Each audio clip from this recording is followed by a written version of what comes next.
This is prompt question set number 3. The first question is, how do you see gender scripts operating for learners in your clinical site? This was discussed on our gender discussion PowerPoint, and I also compared it to my gender research. I thought, and I think in my clinical setting that gender roles are clearly marked. There's a lot of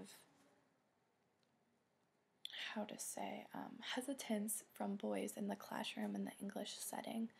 I can see how they are reserved and they do not speak out as much, and there's a little bit less to relate. They are currently reading Hamlet in my classroom, and that is more of a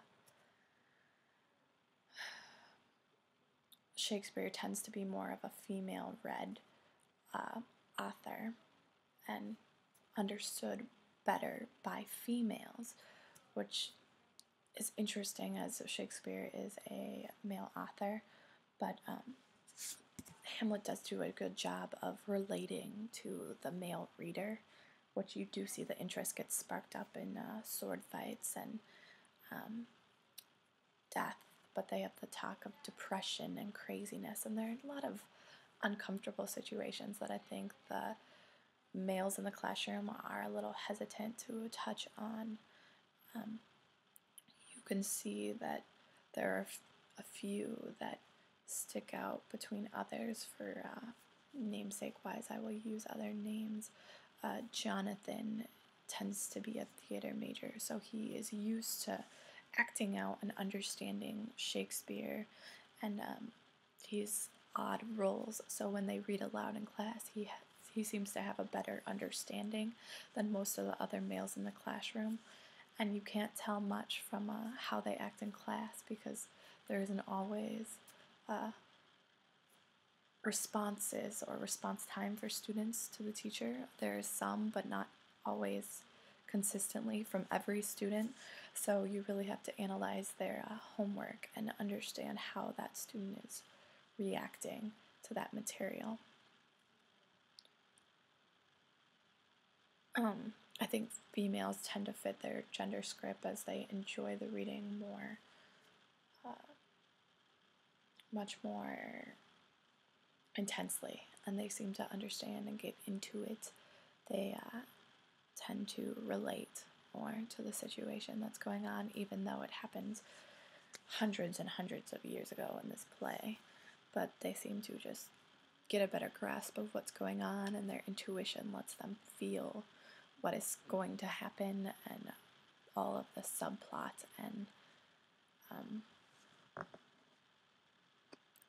theme going on. What relationship can you see between these gender scripts and the educational climate experienced by GLBT students?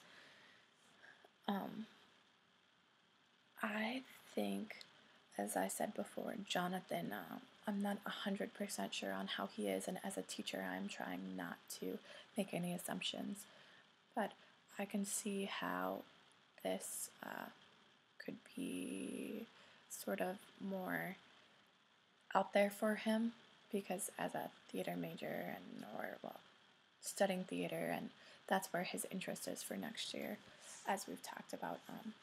I think it's something that he feels more comfortable with, and even if he is not gay or bisexual or transgender, I feel like he gets looked at as if he would be different as a student that was GLBT. I also think that Shakespeare as an author in this play, Hamlet, kind of gives them a perspective, because Shakespeare only used male actors. So I feel like that kind of gives the students a perspective of all-encompassing and acceptance, and that was just how things were back in the day, and that males can be accepted as this and that, and females were accepted for who they were. So I feel like there is a more encompassing understanding there. And as for GLBT as a whole at my clinical site, it's a very accepting community.